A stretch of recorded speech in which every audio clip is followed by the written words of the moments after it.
Hey guys, hope you're having another amazing day. I'm going to update the firmware on the AINAVI X6 Android head unit, so let's get into it, shall we? As an update, I've really been enjoying my AINAVI X6 unit for quite a while now. Oh! It's an emulation beast, as I find myself quite busy on my lunch breaks. Oh. Now, it has been experiencing a slight stutter with Android Auto, so I figured why not update my firmware, since I haven't done so in a very long time. We'll need to check the current firmware version. We can do that by going to Settings, System, then Software Version. You can see mine is still using the one from December of 2024. Now, to prepare for the process, I do recommend writing down or taking screenshots of all your settings, since they may disappear in the new firmware.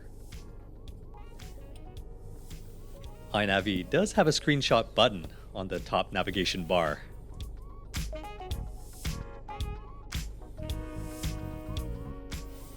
Now you can save all the files on USB, or use QuickShare, which is Android's version of airdropping to your phone.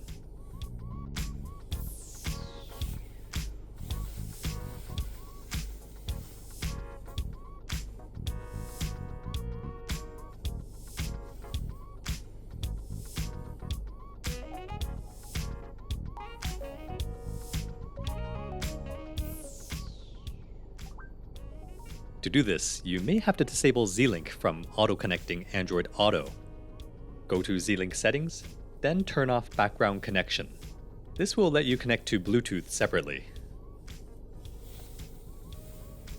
There's also the export settings button in the factory menu. I believe the more you save, the less headache you'll have down the road. Insert an empty USB stick formatted to exFAT or FAT32.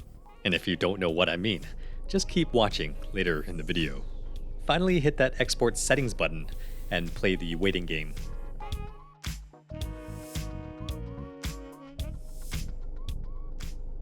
Now to confirm, we can just go to our File Explorer and see all the files that were just generated. Save them there as backup.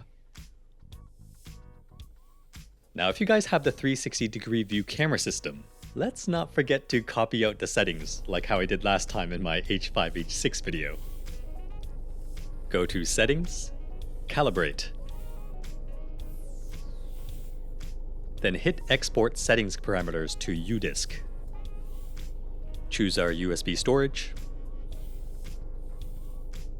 Then press Confirm for our destination folder.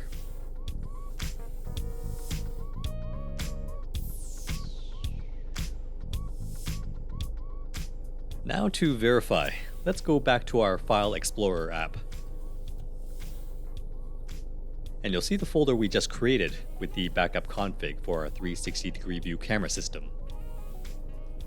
While we're here, we might as well go to the internal storage and copy out the folder called 363D to our USB stick too. I'm not sure if it's useful or not, but again, the more that you can back up, the merrier.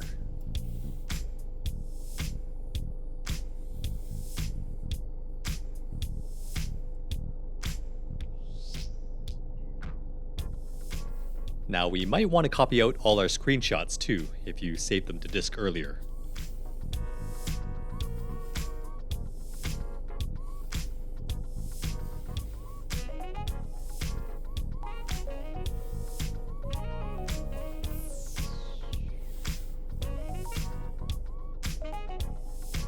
Now to download the latest firmware for the X6, you'll first need to contact AINAVI support to determine if one's available and necessary for your case. Like I said many times before, if it ain't broke, don't fix it.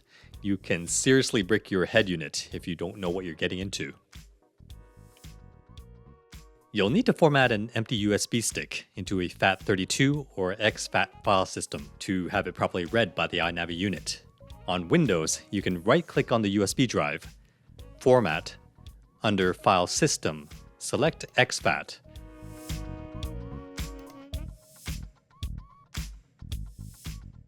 Then press Start. This process will clear everything off the USB stick, so be careful. Make sure you saved your files off that drive.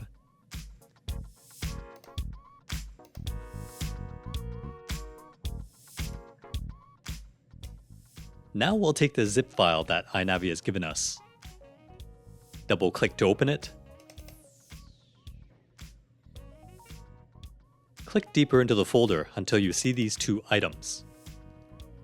You'll want to select both and drag them to the empty USB drive.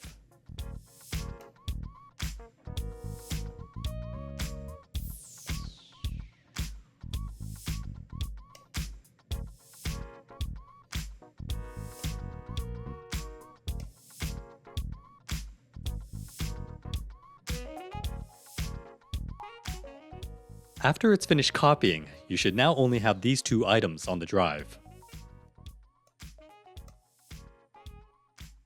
You can now properly eject the USB stick.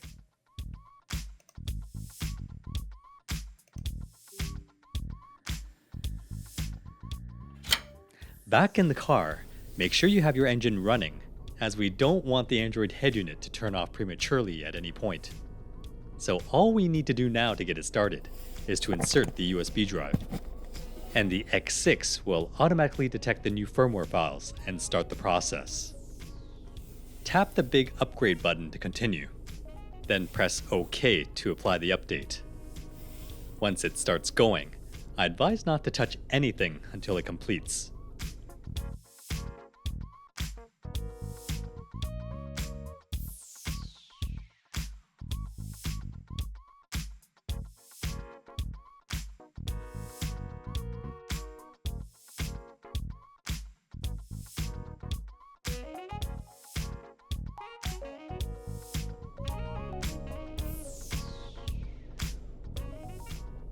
The X6 will automatically restart, and if everything went smoothly, it'll boot up to the main screen.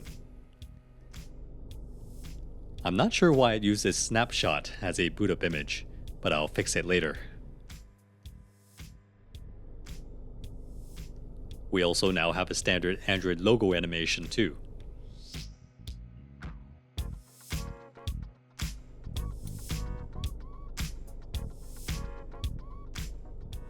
And here we are. Our new AINAVI X6 firmware update is complete. And we also have a new look for Z-Link too. Now if we go back to System, Software Version, we can now see the new firmware build, which is November of 2025.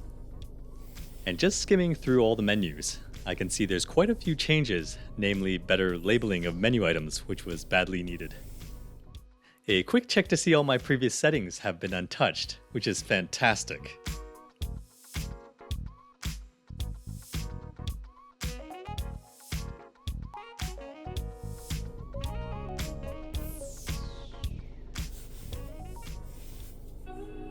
Well, it's been a month since this recording. I can safely say that my stuttering Android Auto issue is now gone, and everything's working perfectly after this update. I managed to change my startup image to my own, as it was weird having my settings menu as my boot screen.